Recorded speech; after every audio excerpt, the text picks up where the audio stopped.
Good morning, everyone. Welcome to AnCap Radio. You are live with Dave Henderson, who is your host this morning. And I am patiently waiting here to be joined by two wonderful AnCap brethren, my friend from Canada, Adam Carswell, and a very special guest from the United Kingdom, Gregory Sams. But we are, as we often sadly do, having a couple of minor technical issues here, but they will be joining me very shortly. So, good morning, good afternoon, wherever you are geographically. I'm in New Zealand. It's 9 o'clock in the morning here, and a glorious spring day. So, last week we introduced to our AnCap listeners the monthly, indeed, Guy Fawkes Award from AnCap Radio. The purpose of the Guy Fawkes Award is simply to acknowledge people anywhere on the planet who are making a significant effort or have achieved something of some significance in any scrap, dust-up, fight, or whatever with the state. We just want to acknowledge them in a meaningful way. We've put up a prize that Adam will have to remind me when he joins me shortly of exactly what the prize is, because it is in Bitcoin. And the prize is going to be awarded to that person for the month that our listeners agree and vote on is the person most deserving of acknowledgement of their scrap with the state. So, what we're looking for is people to either bring in their own stories and tell their story of their particular scrap with the state, or they can feel free to nominate someone who they know of, someone in their community perhaps, who has had a beat up with the state and has, of course, succeeded or triumphed with that. So what we're looking for is your nomination, either of yourself or someone that you're aware of. And with that, we will have our listeners decide who is the most deserving of this prize. Adam, you may want to just remind me exactly what the prize is in Bitcoin, because I've forgotten exactly what the conversion was. I think I have Adam there somewhere. But more importantly, this morning, folks, we're joined by Mr. Gregory Sams. Gregory, I think it's good evening for you. Gregory, do we have you? I think you're... We do have, yeah, Gregory, you'll need to unmute your... Mic is on. You got me now. There you go. We got it. How fantastic. Well, for you, Gregory, it's good evening and very welcome to AnCap Radio. It's such a delight to have you on. Great. Pleasure to be here. So, Gregory, we have a lot to talk about. You have a fascinating bio and history, and just you've focused a lot on obviously starting with a deep interest in health and nutrition, which, as I understand, had you start off as a very young man, opening a what looks like a very cool restaurant in London. What year was that, Gregory? That was 1968. How fantastic. And exactly whereabouts in London was it? It was in a basement near Paddington Station. I just come out of hospital in a wheelchair. Right. And I'd get carried up and down these stone steps every day by the staff. But that's it's a long story why I had to do that. But yeah, that was 1968. John and Yoko were regulars. Mark Bolan used to play down there at points. Yeah, it was very cool. And tell me, it was a vegetarian restaurant, Gregory? It was a macrobiotic restaurant, so it happened to be vegetarian. I think we served fish for a couple of months. We had fish on Fridays or something, but the only animal product we had was goat's milk yogurt. That's cool. Well done. And so then you went on, and you've written a number of books in the meantime involving, I guess, macrobiotics or health and nutrition. No. I mean, I wrote probably hundreds of leaflets and recipe things and sides of packets during my time with food and with Veggie Burger, press releases, stuff like that, and analyses of Gallup surveys. But I'd always been limited. So the two books I wrote, the first one was called Uncommon Sense, The State is Out of Date. And it was an anarchy for the 21st century, but it came out in 1998. And the word anarchy doesn't come into it. I don't mention capitalism or socialism. It's really getting down to the roots of things, heavily influenced by Galambos, Andrew J. Galambos, who had the Free Enterprise Institute. I don't know if you've ever heard of that. Mm-hmm. He lectures. I mean, he opened my mind in the 70s to the impossibility of a coercive state ever achieving peace, stability, or delivering what it promises to do, because the disconnection. Well, Galambos didn't talk about feedback loops. That came when I got into chaos theory years later. But yeah, right. So that was the chaos theory, enabled me. There was a scientific backing for what Galambos had taught me, which is that top-down deterministic rule does not produce the results that it says it's going to do. Right. And going to parties in Goa, I saw that in practice. Right. Where, somebody would say, let's have a party, and it would coalesce with the bar providing the sound system, chai ladies coming up, setting tents out, who somehow found out about it. One of the parties, even a coachload of beggars arrived who'd found out about it, and they charged a little bus to come down. And that's all cool. It's part of the story there. And the parties were free, and it just to see, with no central control, things working so seamlessly was, okay, I've got to write a book about this. And it was republished in 2014 by my publisher in America. And that was an updated version of the original book, because the internet had come into play and stuff like that. But I had a much more optimistic view of the internet as being our means of wresting control from the state, right, rather than the other way around. Right. And do you think so far, because that was 98, right? Yeah. And so we're talking 25 years ago. And do you think in the last 25 years, because I had the same aspiration at that time, do you think that in the last 25 years the internet has been, on balance, a positive thing in that respect, in terms of wresting some form of control back from the state?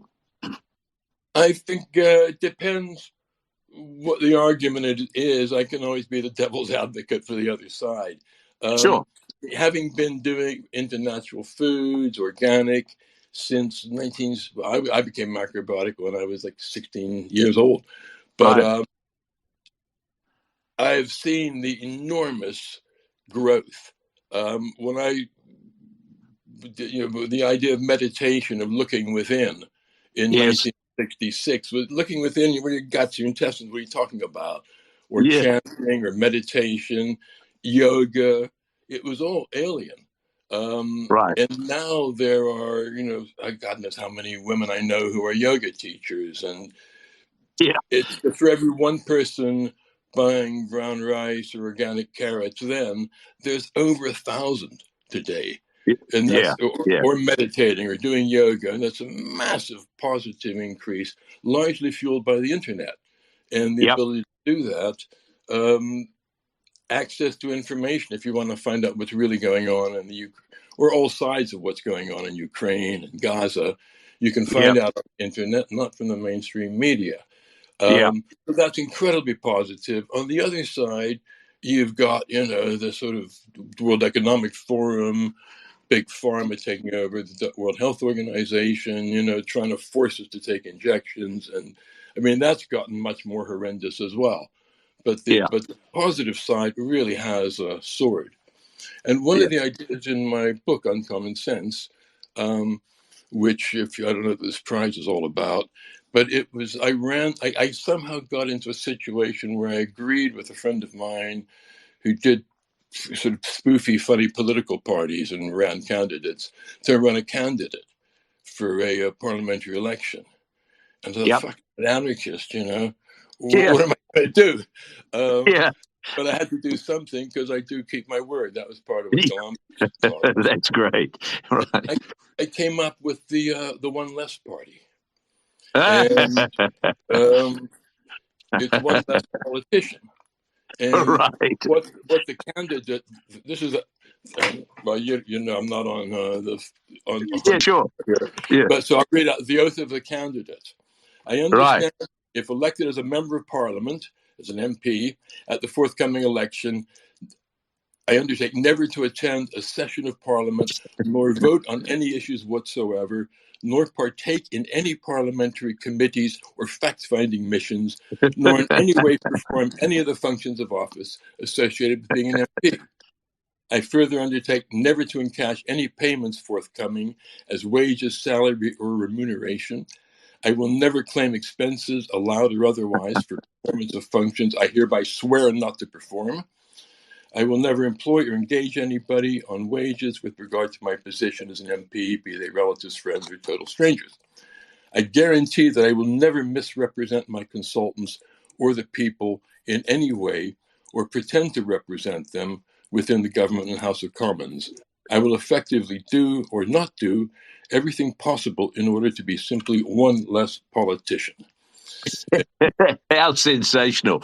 I paid for my lawyer to go over this, and my thought was that if you could empty one seat in Parliament or one member of the Senate suddenly wasn't there anymore, it would be headlines around the world, because ticking none of the above doesn't do fuck all. But actually, one of my slogans was, "Don't waste your vote, waste a politician." That is very, very cool. But you have to tell us, what was the result? We didn't. I didn't get in. I didn't get my deposit back. But right. This was in 1999. So I think today, if it got the press, a few more people might latch onto it. Yeah. Oh, well, that is so cool, Adam. We must get that up on the AnCap radio website and circulate it, because that is such a wonderful political commitment, isn't it, for any aspiring candidates? So I've seen there's all kinds of little golden nuggets like that on Gregory's website as well. So we just want to encourage everyone, if you haven't already, check out GregorySams.com. You can see here in the title how to spell his name. He's one of a kind for sure, and we're going to dive in here deeper today. If you're just tuning in, welcome to AnCap Radio. We go live here every Thursday at 3 p.m. Eastern. Currently have some more shows on the horizon for the platform. The website is nearing completion. Really excited about that. And if you missed at the beginning, again, reminder, we are announcing the first ever Guy Fawkes Award, which in a moment I'll allow Dave to reiterate what that is, but it is a $1,000 cash prize going out to someone who's fighting the state. Or someone who's fought the state and won successfully. That's the short version of it. Dave can elaborate. But if you have anyone you want to nominate, just tweet at us or email us, ancapradio@gmail.com. There's also a link in the thread there where you can subscribe to email updates with us. Lastly, if you have not liked, retweeted the space, or followed AnCap Radio, anyone up here on stage, make sure you do that as well. Gregory Sams, we're very excited to have you here. I see Doug has joined us now too, Dave. So the gang is back and ready to rock. Sure. And Gregory, you're in the UK, obviously. You're in London as we speak, correct? And right now in London, of course, they have got going their so-called COVID inquiry. Have you had the opportunity to follow that, or have you bothered following that to any degree?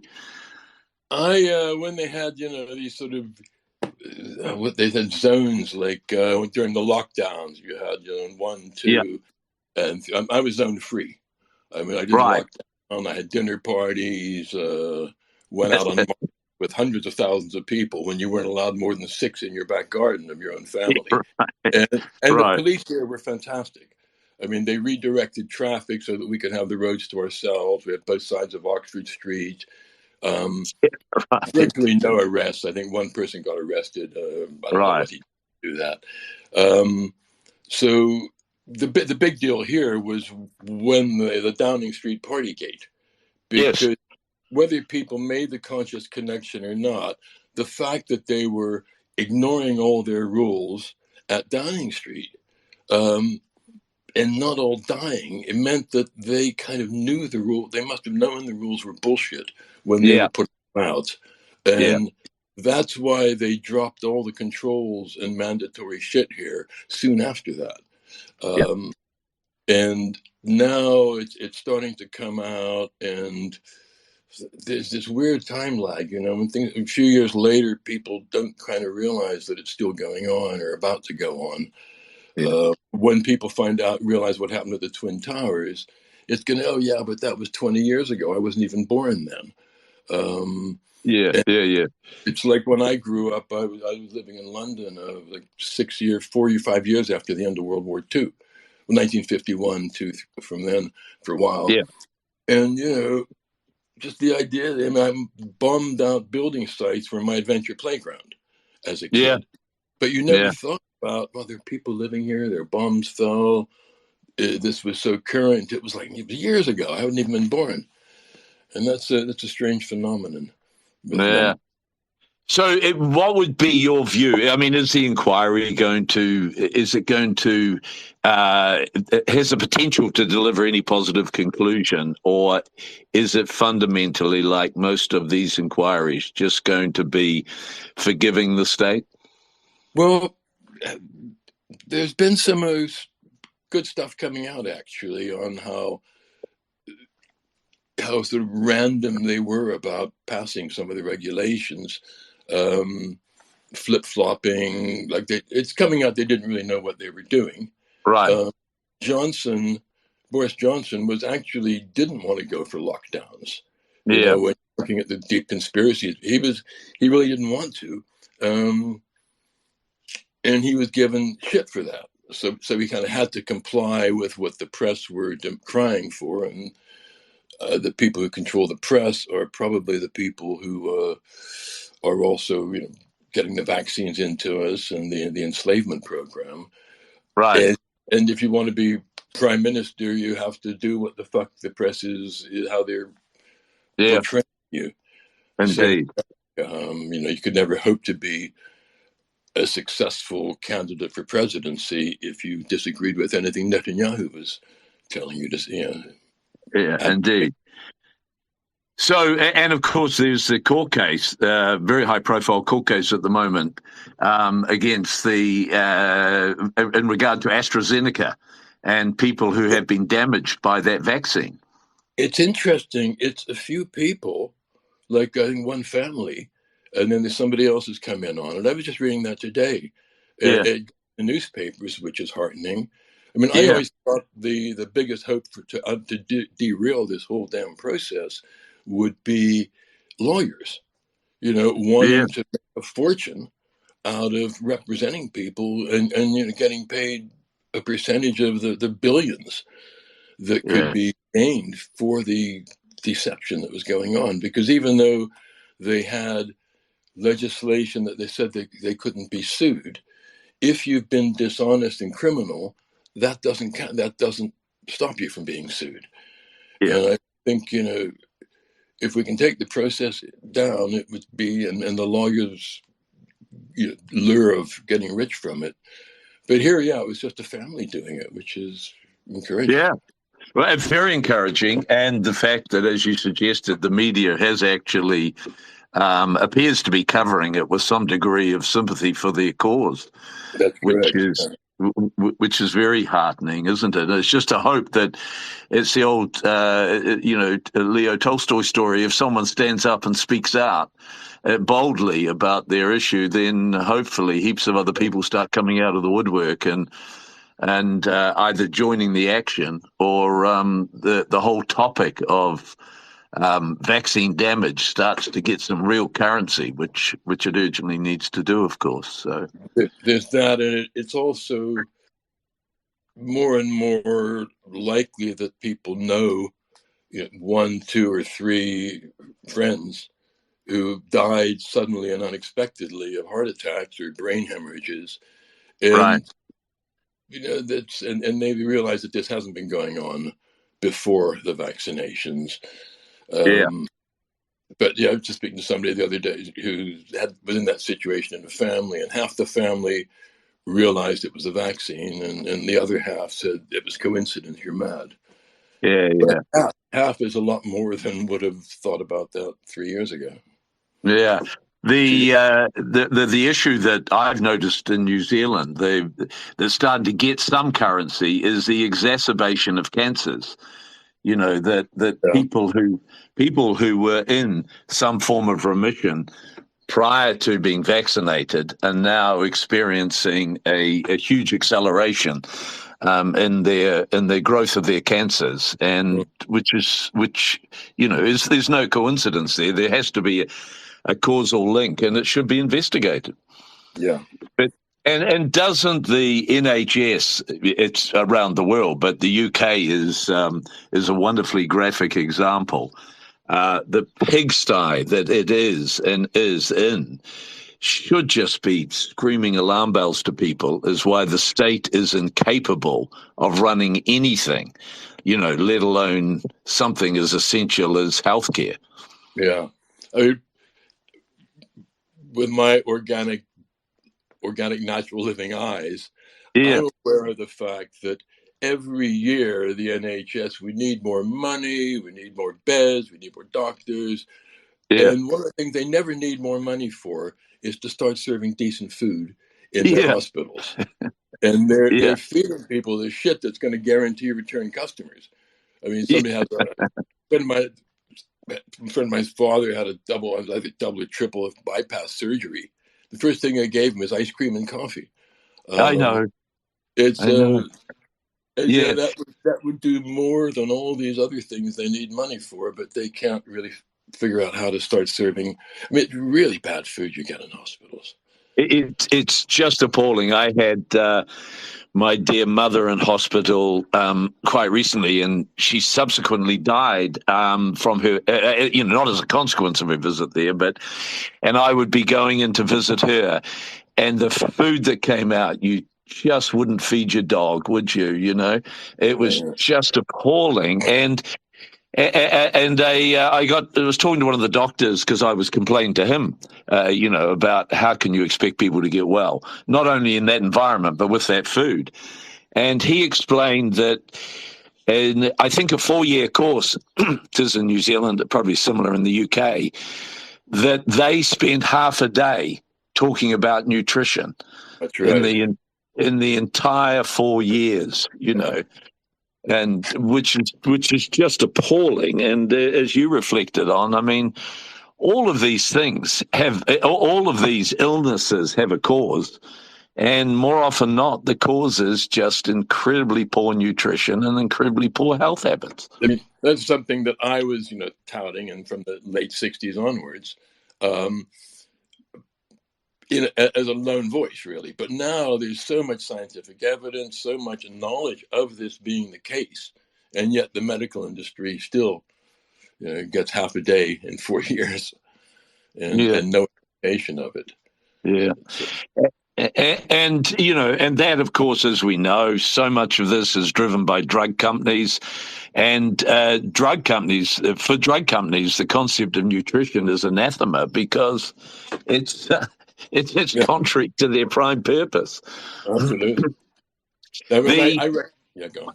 No. I was just going to make the observation that it became obvious shortly after, the COVID symptoms were starting to manifest, that there was a particular set of physiological conditions that were more particularly prone to having adverse effects from COVID. Yeah. And prime amongst those appears to be, for lack of a better description, fat fucks who just had ignored all possible meaningful nutritional regimes through their lives, were either type 2 diabetics or pre-diabetics. As an example, and of course, older people who had lived lives of poor nutrition, and that was obvious that they were suffering. Now we've sort of, let's say we've gone through all of that, and there is still not one column centimetre in the media committed to that reality and to the notion that people need to start actually taking more responsibility for their health. Absolutely. I mean, the NHS was founded at a time where people believed that health was absolutely down to the fickle finger of fate. If you happened to come across the wrong thing, you got sick. It had nothing to do with your lifestyle, your constitution. You could drink literally 15 cups of coffee a day, go to your doctor with insomnia, and he wouldn't connect the two. Yeah. It was the only connection between diet and health was tooth decay, sugar and tooth decay. Right. It was the only accepted one, and it's changed enormously now. There are less additives going into the food. There are more options available. I love it. I can go to the supermarket and buy stuff. I used to have to buy 5 or 10 or 20 tons at a time. Yeah. And sell it to the public just so I could have it on my table. Yeah. And now I can just go down to the supermarket and buy it. I love it. Yeah. And, I'm ashamed to say New Zealand had initiated a non-smoking regime, which the UK, I see, has now embraced. And it's the notion that I think in New Zealand, after 2025, they're trying to have cigarettes banned. I think they're going to have so much pushback. But that's an initiative that's gaining currency in the UK? It is, yeah. You don't see nearly as much. I had a garden party here a few weeks ago. Not a big thing, with about 30 or 40 people. And one guy was smoking filter-tip cigarettes. Right.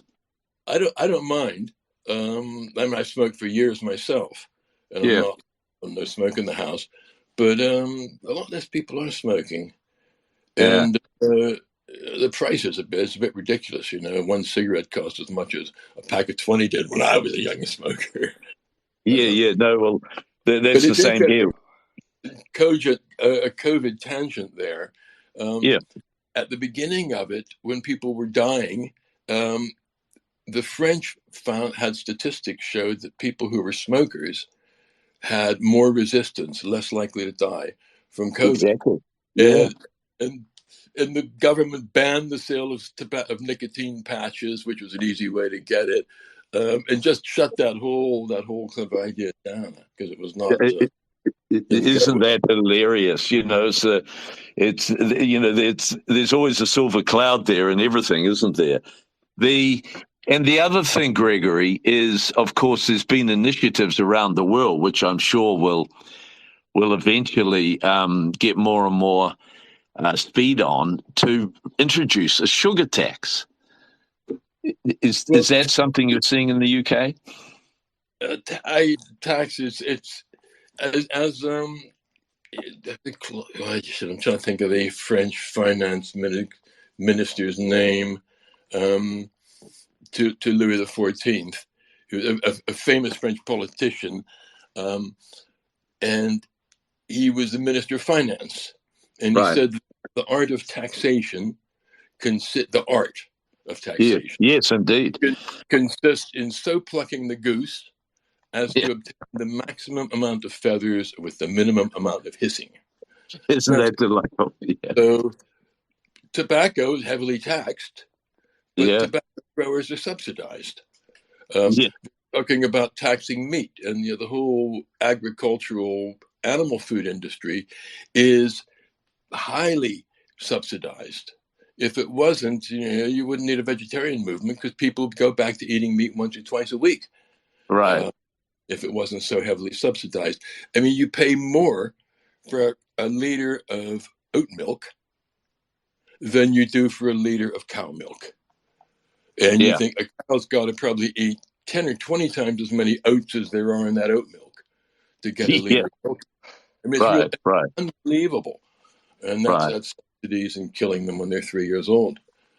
We just want to take a moment here to let everyone joining us and listening on the replay remind you we're here live, AnCap Radio with Gregory Sams. If you haven't checked out his website, I know we're going to be dropping it below here in a moment as well. It's gregorysams.com. Check him out. He's an author, very much in AnCap, and you've heard a lot of his story here already. It's quite fascinating. I know one thing that stood out to Dave and I, Gregory, that I don't think we've had a time to dive into yet is you recently, I don't know what you would call it. Was it a sun celebration? Was it a wedding? You had a pretty cool thing happen in your life recently, I think you want to talk about.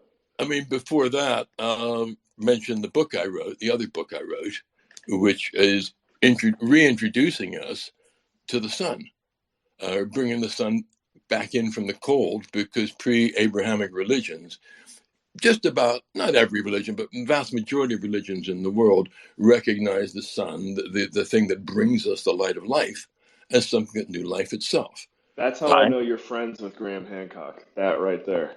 No, it was Uncommon Sense. It was the first book that I got. He wrote the foreword to Son of God. Okay, wow. At UN, but it was Uncommon Sense that brought us together, because he said as he was reading it, he was punching his fist in the air every other page. So for me, I'd always recognized the sun was a living being from my first acid trip in Berkeley in 66. But I never did anything about it. I was selling brown rice and veggie burger and the Chaos Shop, and then when I needed to write another book, suddenly I realized not suddenly, but I decided this is what I'm going to write a book about. As I started to write the book, I couldn't believe how much the science supports the concept, and how everything you see about the sun, it makes sense that it is an entity. And I figure, since being a sun priest was probably one of the most highest positions you could get in a lot of cultures, nobody's doing it today. There's no ads for, sun priests wanted, and I thought it's pretty unique to write the first book in English that is putting this together, since Giordano Bruno brought this up in 1599. Are you aware of who Bruno was? You've heard of Copernicus? No, I'm not, but I find a lot of this work fascinating for the reason that you're talking about right now. Is it's not easily accessible, this view, and looking at Graham Hancock's body of work as well. We've talked about this on AnCap Radio a lot recently because of all of the stuff going on in the Middle East. If you go far back enough, it's nobody's land, right? Like the era that Hancock researches and kind of what you're talking about, it was a completely different world.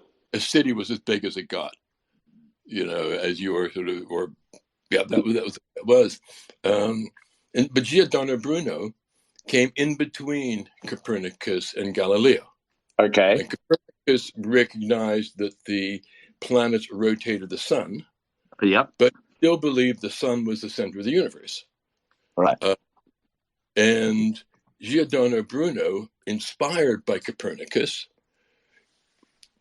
studied the numbers and realized that the sun he was the first person in history that we know of to recognize that the sun was a star, or stars were like the sun. Right. And Plato, none of these people got that. Even the ancient astrologers, from where astronomy came, didn't recognize that the stars were like the sun. And Giordano Bruno also recognized that stars were living entities. and that some of them would have planets with life on them. The Catholic Church didn't like this much, but he published books. He toured Europe. He had an audience with Queen Elizabeth. He lectured at Cambridge. He was thrown out of Oxford, which was a theological universities. And they lured him back to Turin to promote allegedly one of the books that he had just published. And then the Inquisition got hold of him, 7 years in jail, tortured. He would not recant, burned at the stake with his tongue sewn shut so he couldn't speak because they didn't want him speaking to the crowd. And Galileo came after him and still thought the sun was the center of the universe. So he was an amazing guy. Anyway, I'm sorry, I just a bit of history. No, that's great. I'm the first person to write a book about the sun in the same sense since him. And I'm, at this moment anyway, it's safe to do such things. If I was in Saudi Arabia, I would be executed for writing a book. Right. So anyway, I have a connection with the sun, and you're talking about the recent wedding. I met a wonderful. I was married 21 years, divorced 25 years, and single, lots of girlfriends. One I wanted to marry who broke my heart 5-10 years ago, and but then I met this wonderful woman a year and a half ago from Argentina. It was we've had fantastic times together every single weekend since my first date. She comes up to London on the train from Brighton. And a little after a year, she wanted to get married, and I couldn't see any reason not to, because she's such an ideal, as well as being gorgeous and everything else. And she comes from Argentina, where she's 50 years old. Looks kind of like a 30-year-old in many ways. And in Argentina, they still think that a woman looks after a man. It's a bit old-fashioned. And if you look after her, that's what she does, and she hasn't got aspirations. But anyway, she's a wonderful woman. And I said, let's get handfasted at Stonehenge. And I'm good friends with this druid who's a self-styled King Arthur Pendragon, and he's got an amazing story, and he's the one who opened Stonehenge up, because it's been sealed off, fences around it, tickets to get in, you had to pay to get in, and he spent when he decided to be the re-embodiment of King Arthur, he thought, well, I got to have a quest. What do I do? And his quest was to open up Stonehenge. And they would let it open to druids on the solstice and equinoxes 4 times a year. And he'd go with the druids in all their robes, and he'd stand outside. He said, I'm not going in until anybody can come in. And he'd pick at the entrance in his full regal regalia. He's got the actual Excalibur sword that was made for the film, seized by the Metropolitan Police, but he got it back, which was like taking the sword out of the stone.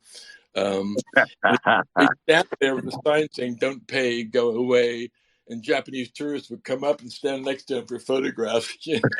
But he got 14 years later, they relented. It's all Stone Junction to ban him from coming near the site. So I've been there a few times with him, and then once with a girlfriend, and he said, oh, you want to get hand-fasted? I said, no, it's okay. Do you know what hand-fasting is? It's a pagan wedding type of thing where you would bind your hands together. That's where tying the knot comes from. And have your hands bound together and stayed together for a year and a day, or as long as love lasts, or eternity is, whichever. And I saw this as an engagement. And I announced a few friends, a little bit of a WhatsApp group, that I'm going to go down there and get hand-fasted, and two souls joining together. If you want to come down and witness it, you'd be welcome. I didn't expect to get a response, because Stonehenge is 6 o'clock in the morning, 2 or 3 hours from London, and over 100 people came down, and we had to charter a coach to take 17 of his friends who couldn't get there otherwise. Yeah. And this was September, right, Gregory? This was in September. September 23rd on the autumn equinox. Of the equinox, great, right. And I've been to Stonehenge we have times, and we have that collage, Gregory, the collage that you sent me. Yeah. Would that be appropriate to share with our audience right now? Can you sure? Yeah. We'll tweet it out right now. Yeah. You've got it. Yeah. Good. So you're there at 6 a.m. on the equinox. So we got there, and we went up to into the center of the stones. There are a lot of people there, but I get through people quite well in the wheelchair. And we got through the center, and the druids Arthur and Rollo, who I both know, were doing at sunrise, at the appointed hour of sunrise. I think it was 6:55. They were doing the ceremonies, honoring the east and the west and the elements. And they went through all of that. And there's a gorgeous mist, orange sky, but the sun hadn't come up because of the mist. And the King Arthur says, "Okay, Greg, let's go down. Let's go do the hand fasting now." So we went down. It's about 20, 30 meters away from the main stones is the heel stone, or the heli stone. And that's where you go for stuff like that. So we went down there, and as he's starting the ceremony, the sun comes up through the mist. And it was just delayed 20 minutes for our ceremony. And everybody was talking about congratulating us on the marriage and the wedded couple. And what I thought was going to be a hand fasting turned into the most extraordinary wedding and confirmation, like this divine confirmation of what was going on. Everybody was charged by it.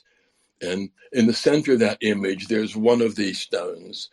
This picture of me, I put the picture of my jacket against it. And there's a little, like a little miniature sun, an orb, right on the third eye on the back of my jacket there. Right. That was photographed by somebody I didn't know, who just come saw this shit going on. Taken a photo. She'd gone back up to the stone circle, shown a photo of a friend, and said, "Look." And she looked at the photo, saw this orb on my back, showed a friend, and said, "Look at this photo I took." And her friend happened to be the woman who cut my hair 3 days before the event. Who I knew, "That's Greg. You got to show it to him." That's delightful. And it came up in another camera on Arthur's gown, just to the right of where I am in that photo. So that was a sort of little magical event. How fantastic! And that's what you, from a personal point of view, that's what you've defined as the wedding ceremony. Yeah, that was more of a confirmation than signing bits of paper in a register. Oh yeah. Oh my God! And it was just so. It was such a powerful event, and the people there say quite a few of them said it was the most amazing event they've ever been to. Yeah, and it was like a $1 million wedding.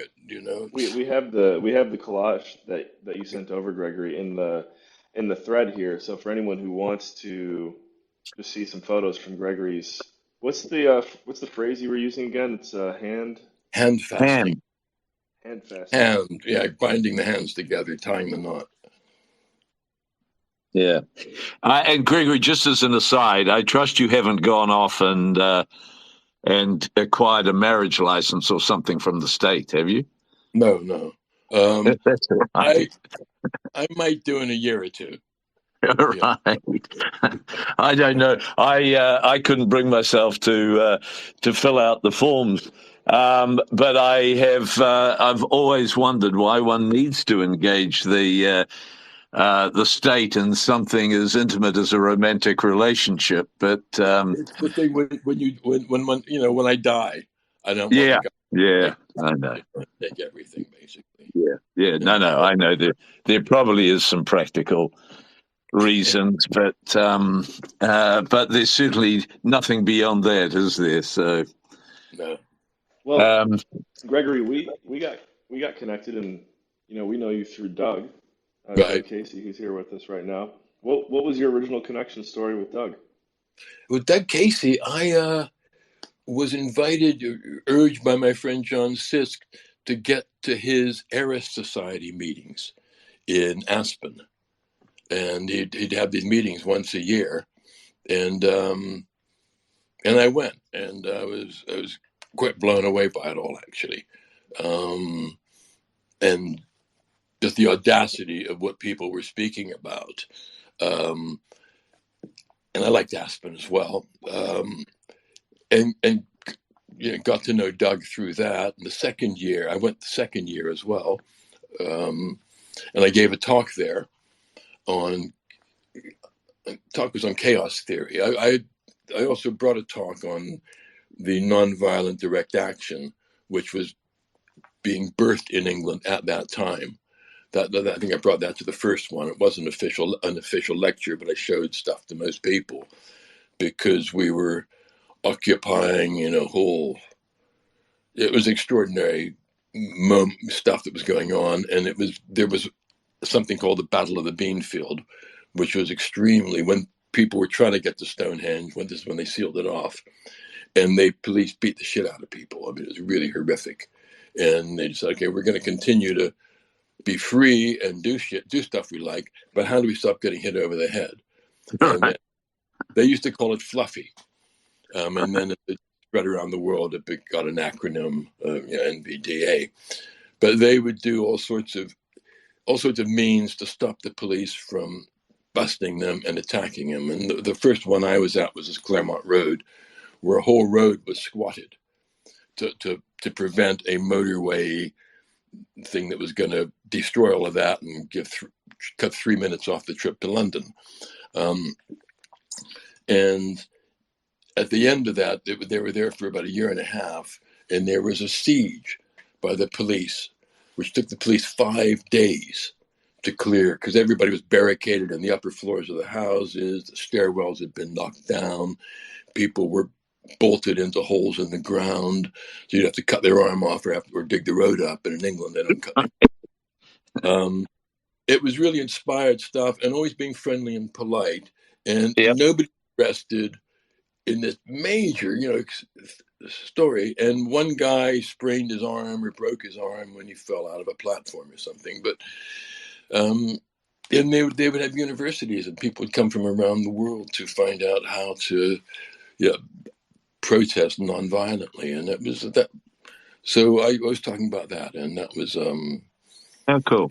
And then Doug and I was with this wonderful Indian woman, Dinaz, who's a Parsi or Zoroastrian, and he suggested that he wanted us to do an Eris Society meeting in London, Right. But it was not within my organizational skills. I look back and think, gosh, I might have done it with Dinaz, but we didn't. Yeah. Do you remember? Doug very kindly invited me to a couple of those as well, which I enjoyed immensely. And Doug's here, Dave. I'm not sure if you saw that. I can't see him. Hello, Doug. Oh, hi, Greg. It's nice to talk to you. And Dave and Adam. You bring up the Eris Society, and it was such a good idea. We ran it for 30 years. Really? The idea behind the Eris Society was that people who had done something or were doing something, it was an opportunity for people who should know each other to get to know each other who might not otherwise in just the ordinary course of events. And it's too bad we didn't cookie cutter the motherfucker and take the show on the road. I mean, that's right. We should have, because actually we might have turned out something on the order of the World Economic Forum, but not an evil one, the way the current one is. Could have evolved into that, because all the people that we got there were, people who were really doing interesting things. I mean, Gregory was just one of a whole bunch of really wonderful people that showed up there. I mean, Bert Rutan, showed up and he just loved it. And Paul McCready, who did the Gossamer Condor and Sun Racer, showed up several times. And, but I was always haphazard about running it. I never took it seriously. And it cost me a lot of money every year. And after a while, things get, as everything gets old, it gets softer and flaccid and loses its initial drive. So, right.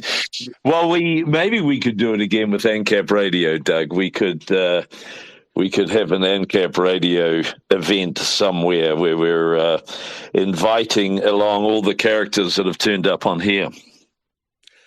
That's an idea. Of course, the trouble with not being in physical presence with each other dilutes the experience to some degree, but on the other hand, it makes it more practical. I mean, I think the variety of speakers at the Eris Society was fantastic. Just the span of how to be a drug smuggler from Beverly Whipple talking about the G-spot, just, and everything in between. The brilliant curation of that, Doug. Yeah, I wish we'd been more diligent about keeping the recordings of all the speeches, but they're lost in the mists of history, I'm afraid.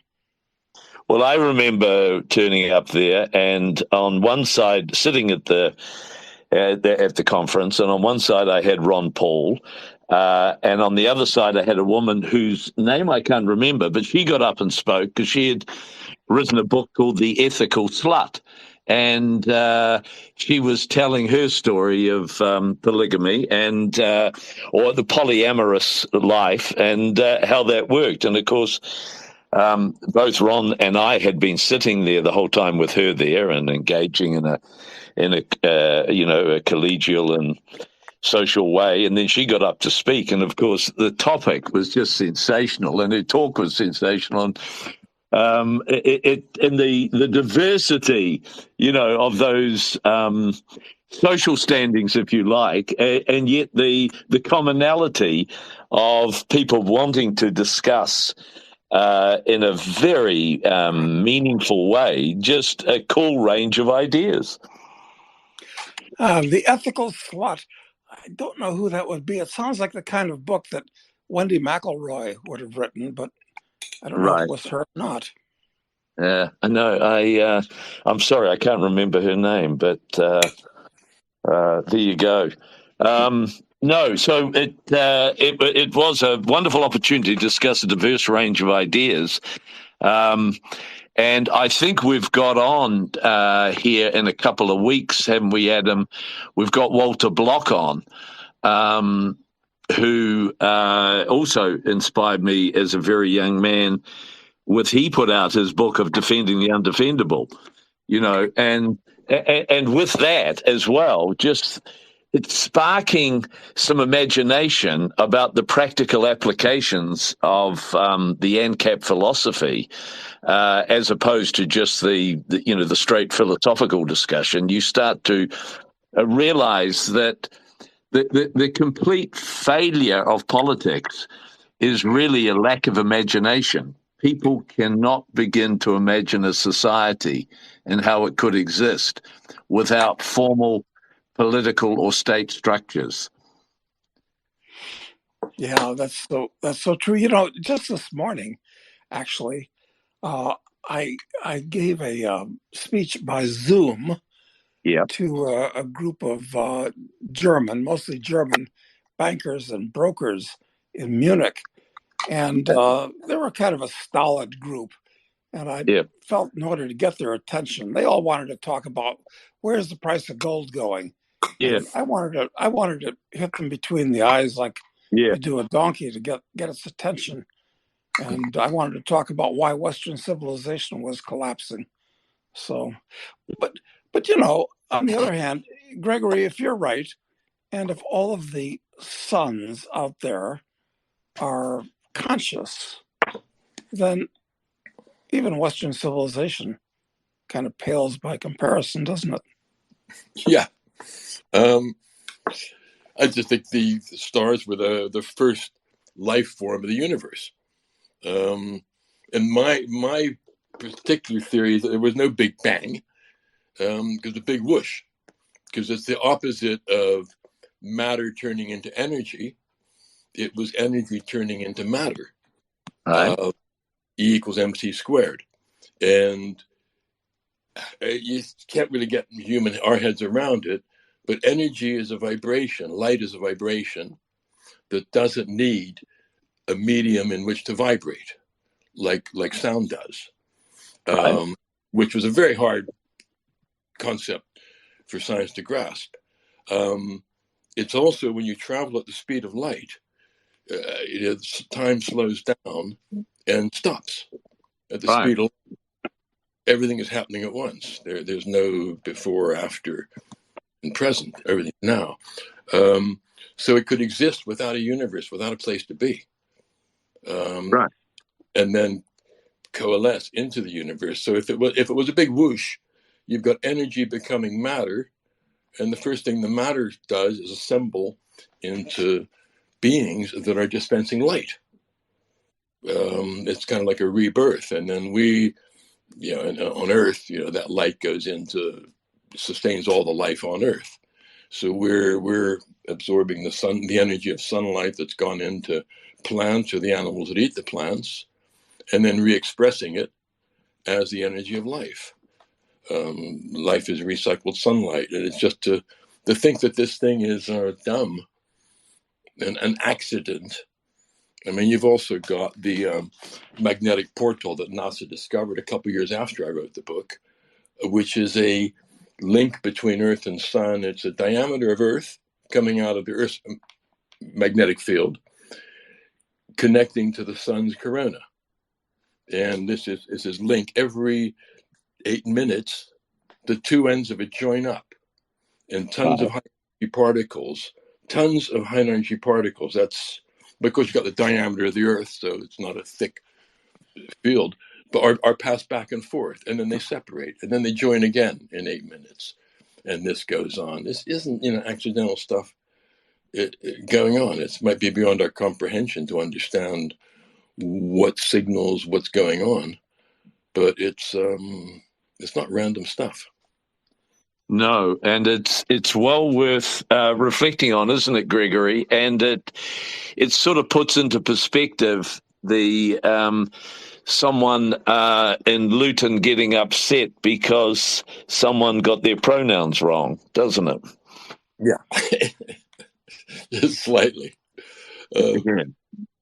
Plus, one of my favorite images is just not an image of a meme. It's just a picture of the Earth.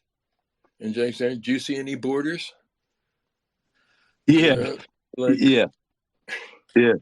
The idea of lines on the map that any animal on Earth except human beings can cross without papers, except livestock.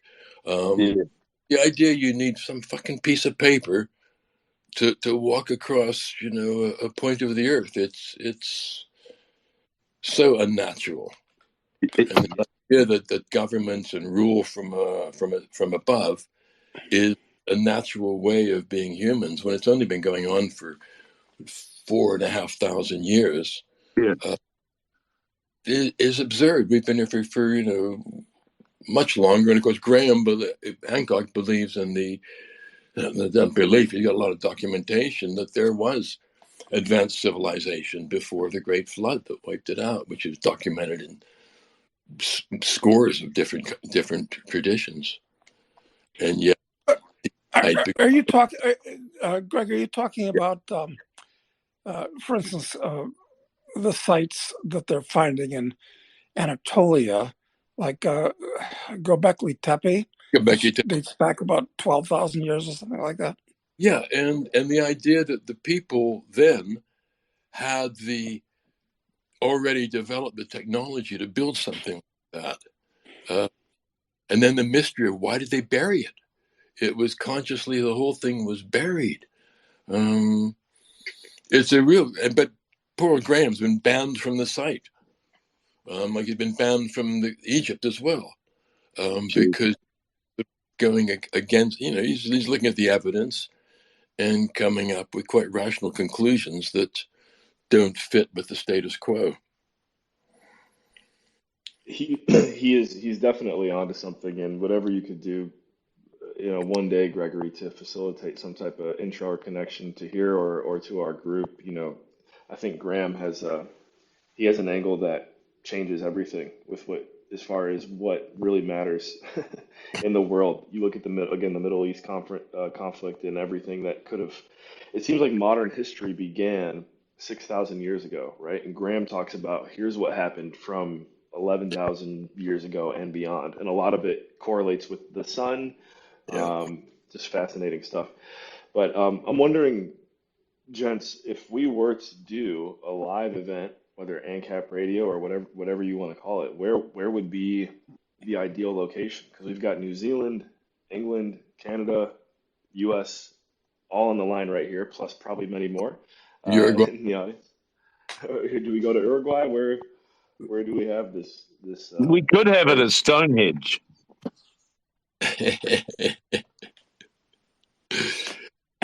Or we could have it in Argentina if Milei is successful in the elections 10 days from now, when they're going to have the elections in Argentina. Is there any chance of that? I thought he was going down in the polls. Well, all we hear is what the press in Argentina, they're all against him because it's the status quo controls everything there, just as they basically do in the U.S. So who knows what the real facts are, or whether the election will be stolen. It's so hard to say.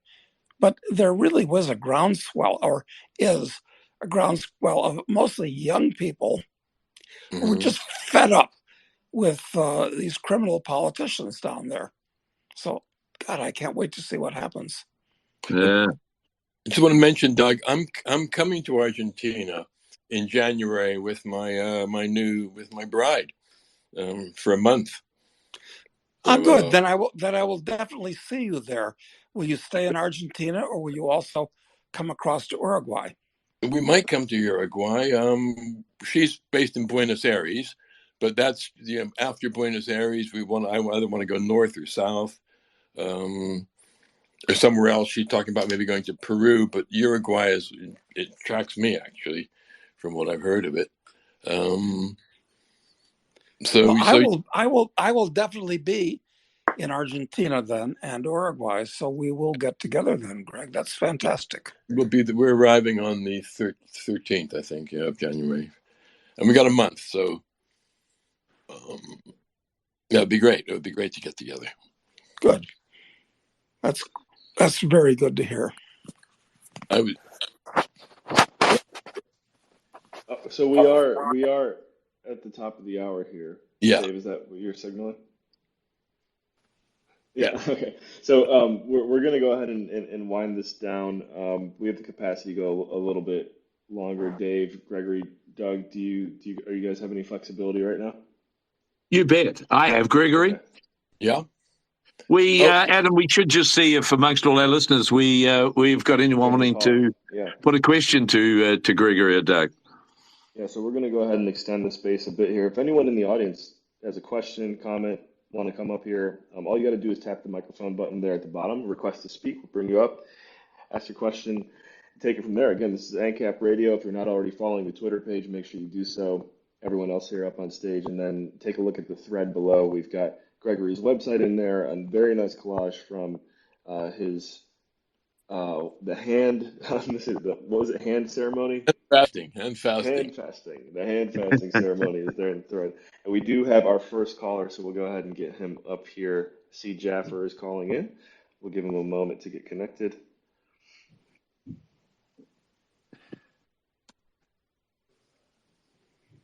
And Gregory, you're originally born in the US, right? That's right, yeah. And you've been a resident of the UK since when? Well, since 1951, bar 4 years in other places, including a year in America. Okay, and you still carry your U.S. passport, or have you formally?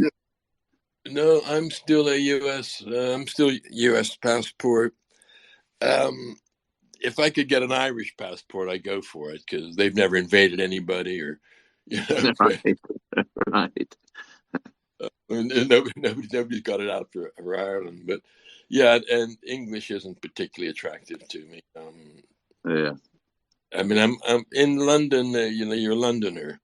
I mean, 60% of the people in London were not born in England. Very Jaffer, city, which I like about it. we've got Jaffer very much like ancient Rome. That was true of Rome in the days of the empire.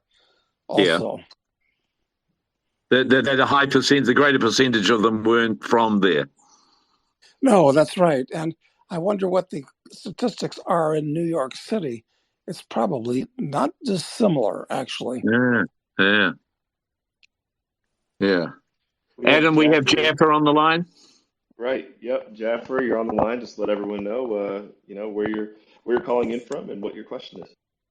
Yeah. Hi, guys. Do you hear me? Yeah. Okay.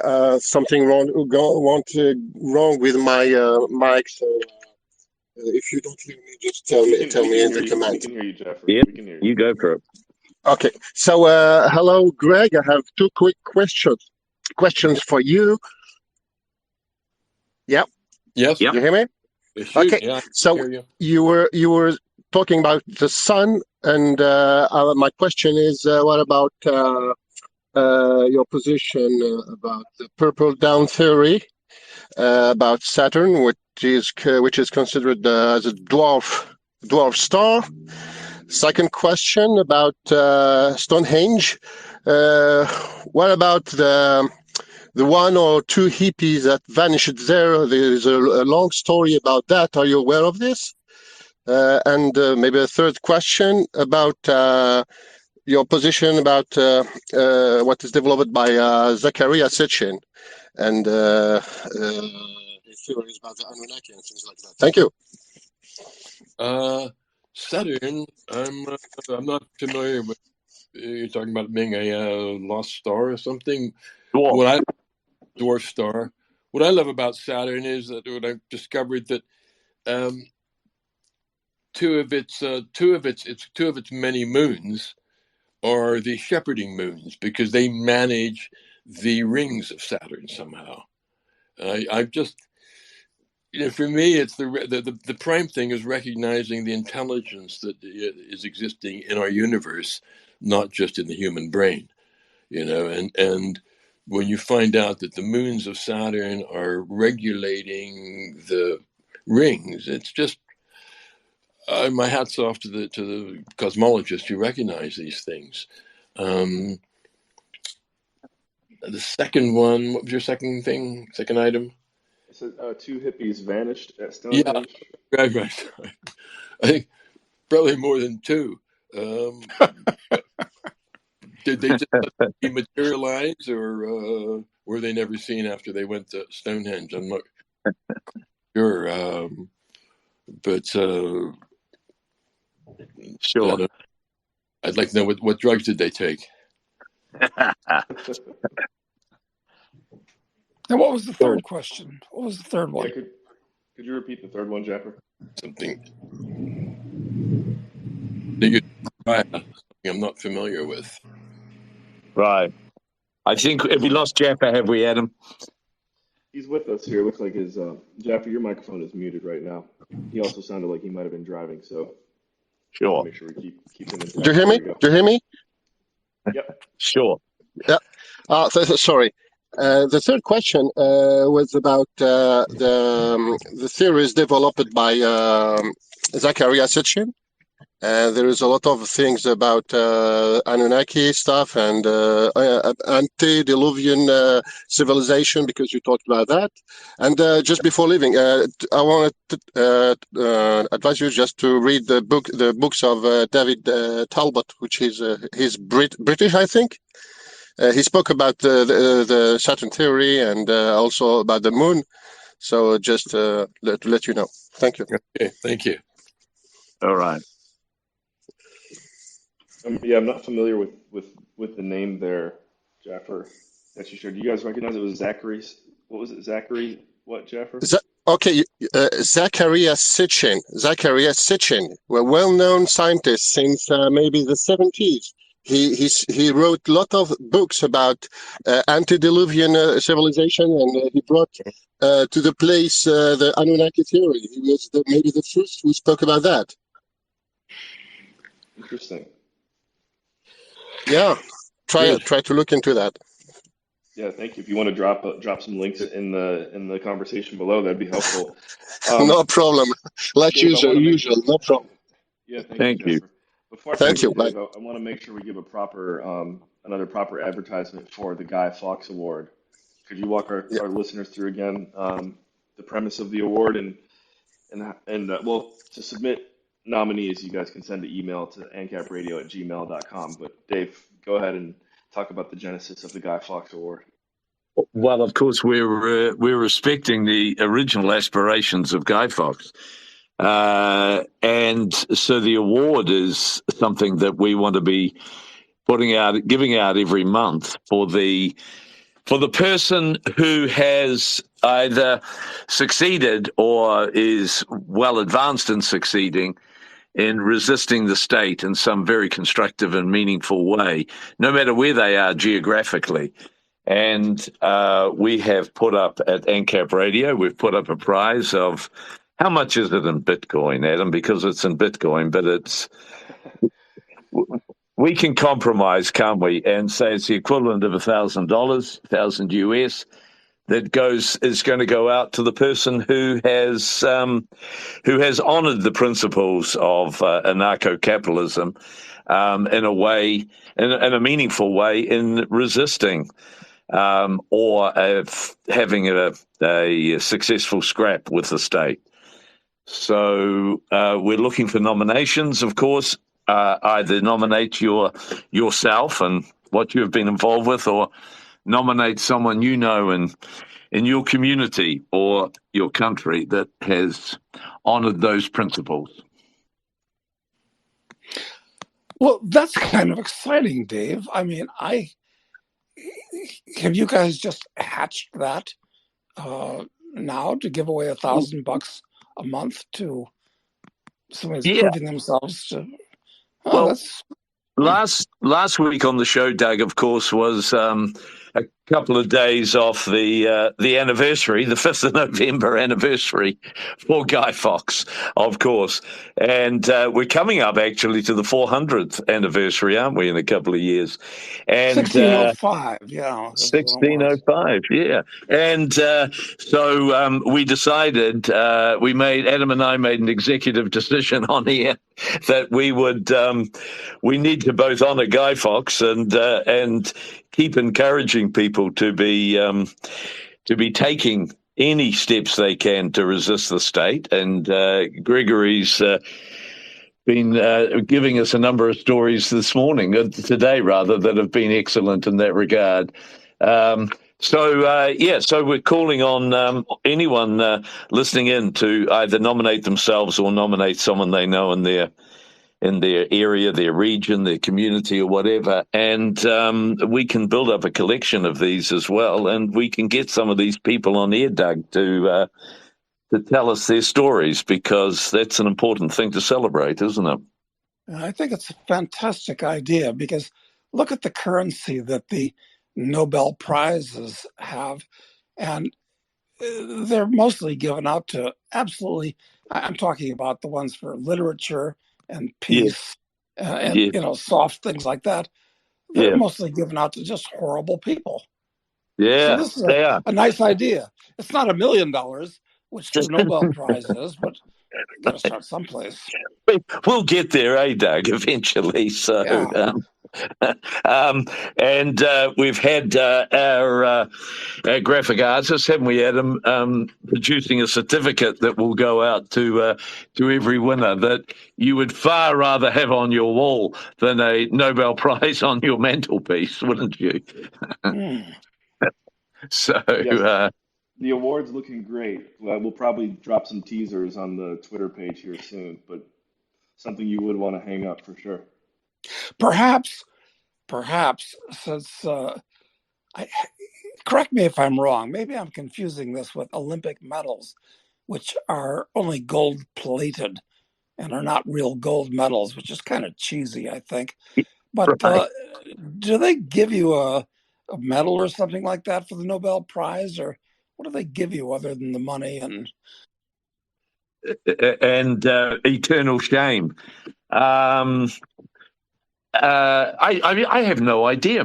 Gregory, do you have any idea what one would receive if one was accorded that fate? I've never had the cause to contemplate that. Maybe. There you go. Well, it's not going to be too late, hey? Adam, maybe we should have a look at that because that might inspire us to come up with something beyond a certificate if we can. That we might be able to do a gold-plated mask, the Viva Vendetta mask. Either that or maybe a gold-plated pack of cigarettes. There you go. There you go. There you go. Yeah. That's right. A gold-plated cigar. That's right, with the AnCap radio logo on it. Yeah. That should be fun though. Yeah, we can look into that, Dave. And we've been getting pretty creative behind the scenes here lately. I know we've been teasing it out the last couple months, but we are getting closer to the AnCap radio website being ready. We're gonna have a lot of featured AnCaps on there. Gregory, we'll have to communicate a bit and see what some of your creations that we can get up there, whether it's articles or maybe a link to your book, something. We're putting together quite a nice library. I've got a great video on Life Without the State. I think I sent it to you. Did you ever watch that? 2.5 minutes? No, I haven't seen it, Gregory. But if you want to send us, have you got a link to that we can I do. On my put out to our listeners? Yeah, let me get that up. All right. And the other thing, Adam, that perhaps our listeners might want to suggest what form of medal or certificate or trophy we can give out each month for the Guy Fawkes Prize. Hello? We're open to recommendations. So we also have Armed James is calling in right now. Hello. So Armed James, let us know where you're calling in from and what the question is. Yeah, hi. Yes, hi. It's Armed James. This is actually this is really fascinating. I'm really new to all of this. During the lockdowns, let's just be honest, that was something else. Yeah. I found myself working a lot, but also coming home and then flipping on YouTube, which was like my next best friend to my wife and kid. And I found Doug. It just appeared. I found Doug on YouTube. I guess I was searching for some answers to the whatever the hell we were going through, and still probably going through. And I don't really have a question because, I mean, Doug is just intelligent, smart, and he's just got his shit together, and I like that. Right. And I actually just want to say thank you, Doug. You really helped me through some stuff. Well, I'm very flattered. Thanks, Aaron. I'm very, very flattered indeed. Oh my God! And, one of the reasons why I think we do this kind of thing is that those of us who think in freedom-oriented terms, that we don't think conventionally about the way people relate or the way people are. If we don't, as Benjamin Franklin once said, if we don't hang together, we'll surely hang separately. So, Yeah, yeah. I mean, it's things like that you say that just I don't have a really big high IQ. I it's just things. It's like it's really difficult to explain when you find someone and you're watching them on your TV, and you actually literally just go, "Hey, that guy gets it. What's Right. wrong with everyone else?" Right. Yeah. And I live in Canada. I live in Ontario, Canada. Oh my God, it's so brutal here. I mean, I can't imagine what it's like, and obviously what I've been watching on TV, watching the Israel Gaza America bullshit. No Yeah. offense to any, Yeah. which seems to be fabricated and completely on meant to happen. So basically what I want to I really appreciate you, Doug. I appreciate your friend Matthew. Also, you two are you crack me up sometimes. You make me happy, and I just really appreciate it. I have a lot of gratitude, and I'm grateful that I got the chance during the lockdowns to just listen to what you have to say and your thoughts on the world and world history and just people in general. It has given me the hope to keep on going and keep on being myself. Fantastic. Because we should just be treating each other better. And I want Well, one thing we've found is that there are a lot of people that don't have anybody else to talk to, because you talk to the average person and it's like you're talking to an NFC. Is that not an NPC, a non-playable character? Yeah. They don't have any thoughts. They don't value the things that we do. So it's very hard to communicate with people in the regular world because there are so few libertarian or AnCap oriented people out there. So That's yeah, correct. Thank you. You're so welcome.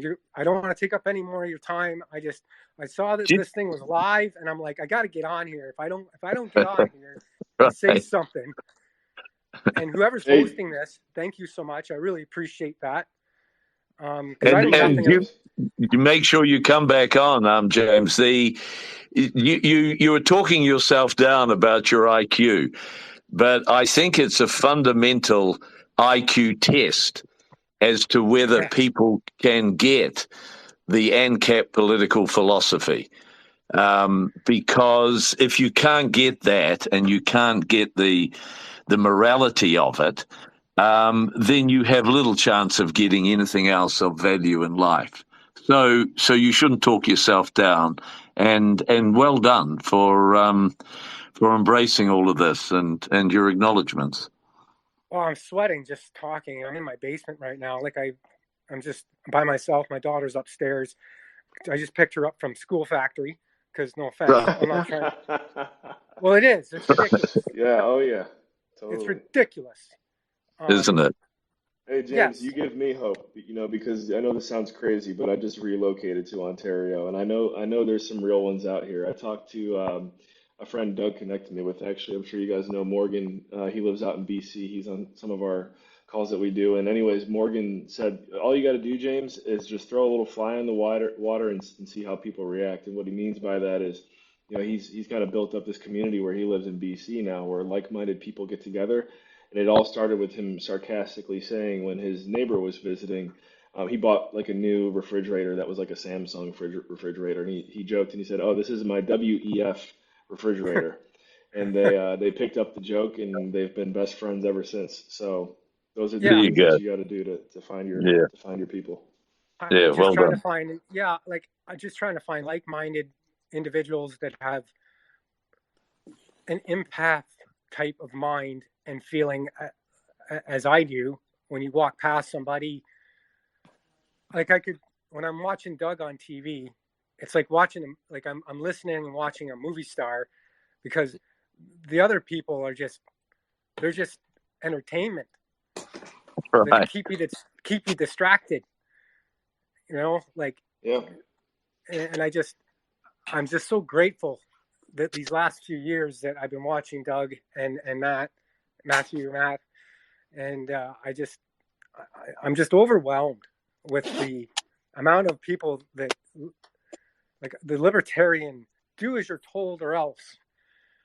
And Yeah. I can't express. I know I'm 45, going to be 46 years old, so I'm a Gen X, and I'm just about had enough of this shit. Pardon my language. Well, no, that's the spirit. And of course, it is actually a wonderful positive that flowed from all the COVID nonsense, is that it caused a lot of people to have to start to rethink about the role of the state and the behavior of the state. And Behavior of the with that, leaders. yeah. We do have another caller, Dave. Yeah, so sorry. Make sure. All right. No, you're Thank good, you, James. James. Thank you. Thank you, Doug. Thank you, everyone. Thank you. Thank you. You're welcome. Thanks, James. You're welcome. R.L. Ziggy, I want to say long-time listener, first-time caller. I know we've seen you here before. Feel free to just let us know where you're calling in from and what your question is. Hey, I'm calling in from Florida. I just kind of wanted to speak to what Arn James was talking about. Firstly, thank you guys for your work and what you do. I've been in AnCap for probably 10 years now, and it's really amazing to see the growth in libertarianism and anarcho-capitalism in the last decade, especially since COVID. But yeah, so kind of what Arn James was talking about. There was a point in time between where I realized how messed up the world was and really discovering, the principles of libertarianism, anarcho-capitalism. In between those 2 points in time, it was kind of it was aggravating, almost depressing. Until you really kind of, for me, anarcho-capitalism is almost like a white pill. And I just wanted to shout out Larkin Rose is one of the people who really kind of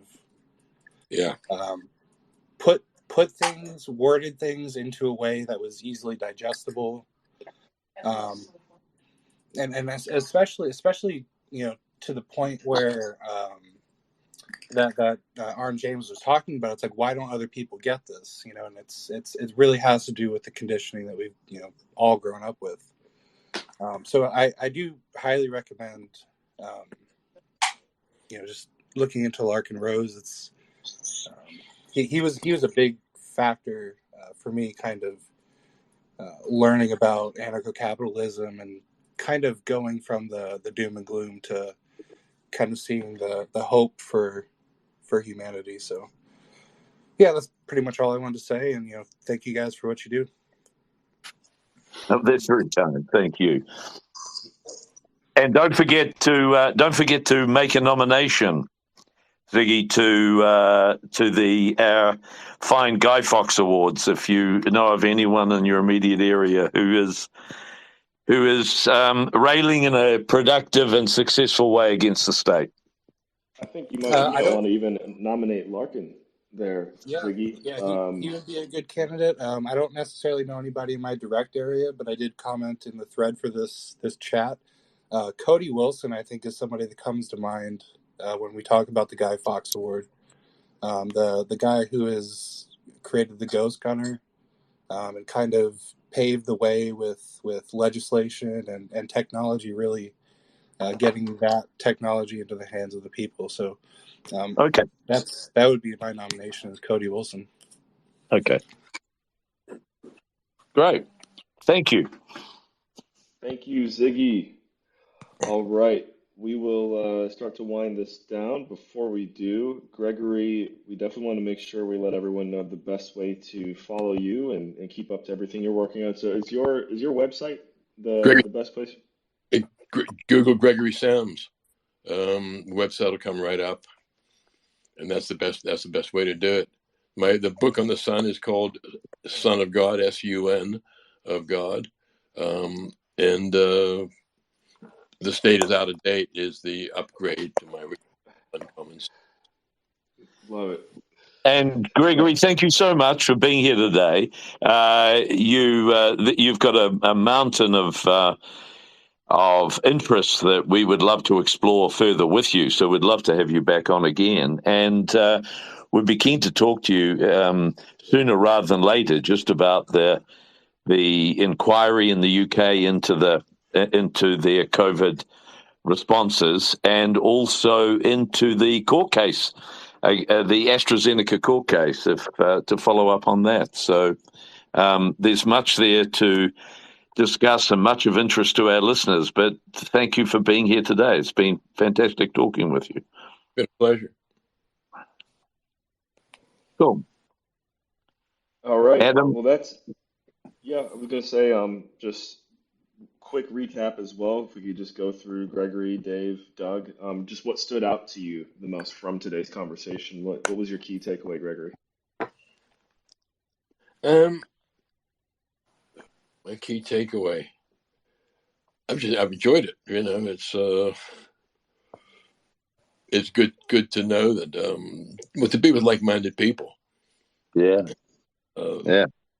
I mean, I've got a few friends over here who have this kind of understanding of this level, but not many. And Doug is fantastic at really boiling things down to their essence and communicating it in an understandable way to people. Yep. All very good. What we've got to do is expand our audience here, because there's no reason why we couldn't have hundreds or thousands of listeners or tens of thousands. So maybe we'll do that someday. Something to aspire to. And here's my Very much, isn't it? There's no reason why not. There's a lot of people out there who think in the way of that our caller James was thinking, that may not identify themselves immediately as subscribing to this philosophy, but they know that something's wrong. And they're very enthusiastic about finding, a framework that they can relate to. Yeah. Great. Well, there it is. Okay. And it sounds like you guys might get to hang out in Argentina soon. We'll continue to brainstorm on how we can maybe do an AnCap radio event live somewhere. Argentina is the preference. I'm definitely open to that. Do have a baby on the way, but we can probably navigate that in some way. Maybe have the baby born in Argentina. Wait a minute! I thought you just had a kid, Adam. You're having another one? We are, yeah. So my little guy just turned 1, which is crazy to think. That was a year ago he was born, and then the next one, my daughter, is going to be born in March. Hands are full. Are you suggesting, Doug, that the state should be limiting people to one? No, I'm just expressing shock that AnCaps or libertarians are reproducing, because normally we're so intellectual that we don't deal in things like families and babies and stuff. You go. That's right. I get a lot of inspiration from Chris McIntosh. I know he's a father of a few. Yeah. There you go. Interesting. Depopulation is a serious problem for quite a few countries now. Yeah, the population is dropping. They don't know what to do.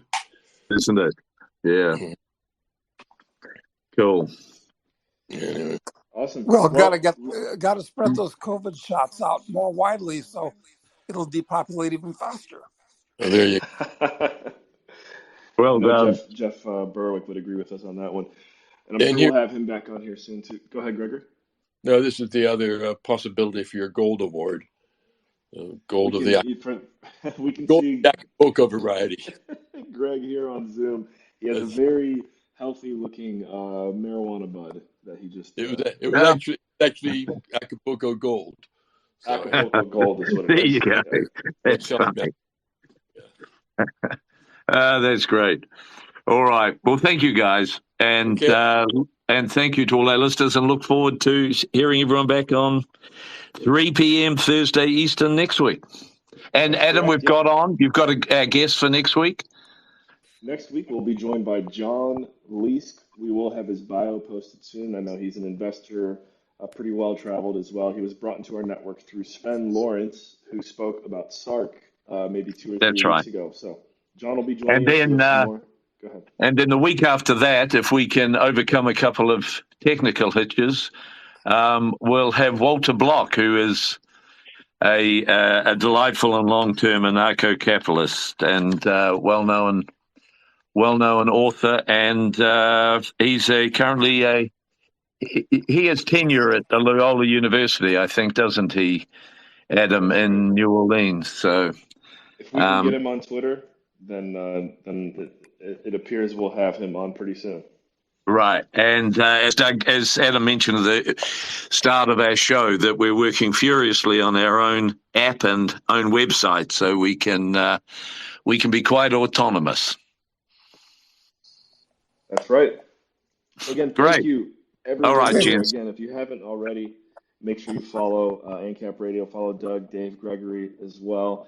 All the links are in the thread below, so check those out. If you're on the replay, thank you for listening too. Hit the like, hit the retweet, and we'll see you next week. Thank you. Thanks, everybody. Great. Okay. Well, I like what you're doing here. Oh, we're off the. Yeah. Are we off the air? Yeah, I think so. Oh, good.